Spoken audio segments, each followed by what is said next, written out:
Welcome to another Show Up video that's a part of my course on building unshakable trust. I've created this video because so many of the members in the Building Unshakable Trust program are struggling with, why do I have to deal with the story in my head? How do I fill in these gaps, and what creates it?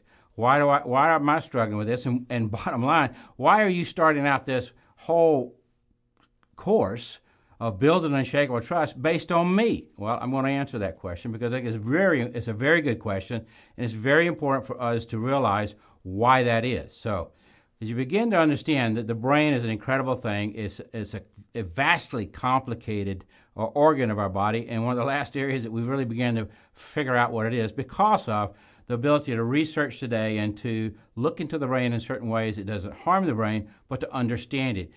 We're excelling at this thing at a rapid pace, and we get to understand more of the brain. I'm going to try to bring some of that most recent research into this program in a little easier way to understand. If we understand how that brain functions and we work with it, then the program that I've built you'll understand why it's set up the way it is and why I've got it built that way. Now, part of this whole dynamic is that we've been created in such a way either to survive over the however many thousands of years we've been here, to avoid and survive because of what we know. And usually it's the belief in us that if we don't know something, it could kill us, which probably those who didn't know aren't here. So that's kind of some of the things. We've learned that genetically, it's just built into us over time, that we know deep inside that it is very dangerous not to know everything in your environment and those in your environment, because any one of those things can kill you. And so in order to survive, which we have, if we're still here and you're watching this, you're alive. And so our genetic predecessors have learned that trying to learn as much as they can keeps us alive. Now, I want you to understand something here, and you probably already figured out, there's no way for us to know everything. We're just not.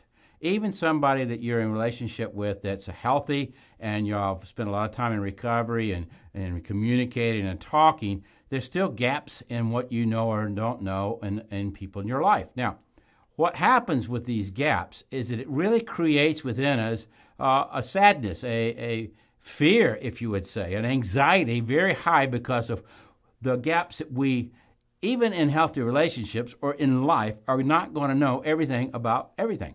You're just not. And so we come up with stories to fill those gaps in order for us to feel better about ourselves, better about our environment, better about our ability to survive and make it through this thing alive. So we may come up with a number of things. Some of them could be, and I'm not knocking anything here, is that we come up with our religious beliefs. In Christendom, there's all kinds of denominations that have come up with different stories of how you're supposed to do it. And there are other religions around the world that have done the same thing. You know, the things that we can't put our fingers on, where we can't really wrap our brain around, then we come up with a story. Now, I'm not saying that God didn't give us a story. I'm not going there with this. This is not theological. I'm just saying that we do this. Now, we also do this in relationships around us every day. We do this when we go driving down the freeway on your trip this summer when you went on vacation or the holidays to go visit family. You fill in gaps of what those other people on the other side of the highway are going to do or not going to do. You fill in gaps. You presume. You come up with stories in your head about what's going on, and you move on those. And without that, we wouldn't function. Now, where it comes to a rub in life is that when we've been gaslighted, deceived, or betrayed in a relationship, then now we don't know how much of those gaps we filled in, they filled in, we were gaslighted. It creates a large amount of anxiety. Now, the reason why I tell you to write down stories in your head and what you come up with is because we attempt to fill in those gaps with these stories.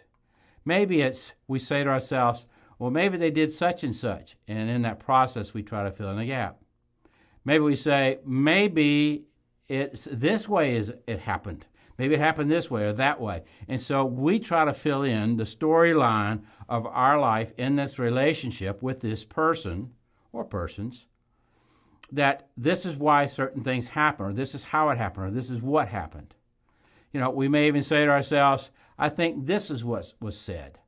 I think this is what I might have heard, or this is possibly the way it went down. Now, We create these stories because of one or two things. First of all, the other person in life hasn't told us the truth. And when they get to the point of telling the truth, we don't believe them. So we come up with, the only thing we've left with is the story in our head. And it's vital that we understand those stories and where they come from, where those stories originate, because of its validity and whether we should trust them or not. Now, remember this. We're wanting to find this balance of life, this safety in life of knowing the whole story. We want to know what's happened in our life, in this relationship, and what was real and what was not real, because our brain is really struggling to find peace and serenity. A sense of confidence, you've heard me say this before in the course, a confidence in knowing. When the brain feels confidence, knowing, whether it's true or not, it doesn't matter. The brain says, okay, I'm good.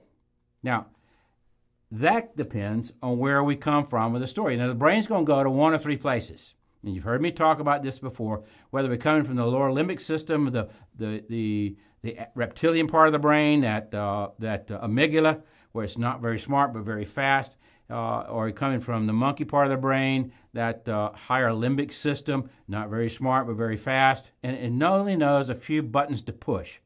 Or are we coming from our more adult, executive, scientific brain, that higher cortex of thinking?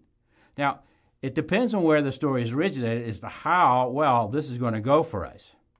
Now, you remember I've talked about this in the past, that when shame attacks when anxiety is high. So what happens is, if we suddenly realize that the story in our head is not lining up with what really has happened, then anxiety begins to hit the roof. We go from what we would think as a normal 5 because of our story in our head was that life and our relationship and this person was a certain way. Now we suddenly realize that the person I'm married to is not who I thought. The marriage or life that I've lived is not really the life I've lived, and I'm not even really sure who I am. Then the brain panics. We go through, the anxiety goes through the roof, and we panic. Now, we do know, whether you're an addict or a spouse or partner of an addict, we know that when the brain hits this panic level, it's going to do something to comfort itself. And it's going to be one of the 5 F's that I've talked about. We're going to freeze, we're going to fight, we're going to flight, we're going to forage for food in the fridge or somewhere else, or we're going to seek to sexually act out. You're going to do one of those things because that is deeply genetically in us. That how does our species continue on? How do we continue our progeny? Now, this is where I say take a mindful pause. Calm down and think, okay, I got a story in my head. I've just heard something that's really different. Now, what's going to happen here? And as we begin to pause, don't react right away. Don't run with the first story in your mind. Calm down, slow down, take a mindful pause.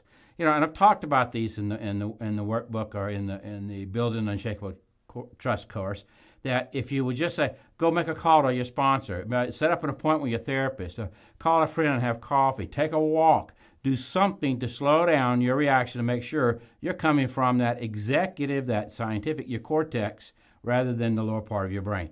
Your story in your head is going to be a whole lot better off, and you'll think clearer, more clear. Now, the key is getting to a more healthy adult thinking. If you can pause and you can slow down, then you can allow yourself to kick in with that adult thinking and really make much better choices. Now, I want you to know something. You have the right to choose what you believe. Always remember this. And you most often do anyway. You choose what you believe. Whether you believe what was told to you, or you believe what has happened, or you believe what you're going to finally, inside, go with the story in your head. You have that right. Now, and you have the right to choose from what place it comes. This life's going to be better the higher up the brain you begin to choose from. If you're choosing from your cortex, that executive scientific mind, you're going to be you're going to make much better choices, much healthier choices. Remember, the brain is seeking to be happy. It wants to know. And it wants to know a healthier story. Most of us come from childhood with some pretty bad stories in our head of how things could happen, why they come from, why do we go to these places with a story in our head.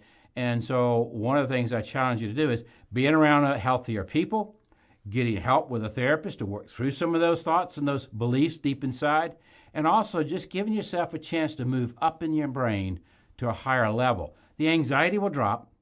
You'll begin to experience serenity and peace, and your brain's going to say, we're good, we're good. And you're going to find that you'll be making a much better choice. Thank you for this. I hope this has helped some, and I'll keep coming at this over and over until we've answered all those questions y'all put in the comment section. Thank you very much, and for those of you on the YouTube and watching this, I encourage you, this is a small piece of my online course, Building Unshakable Trust. Go to elimachen.com and check it out, will you? And besides, like my video and share it. Thank you very much. Remember, show up, be real, finish well.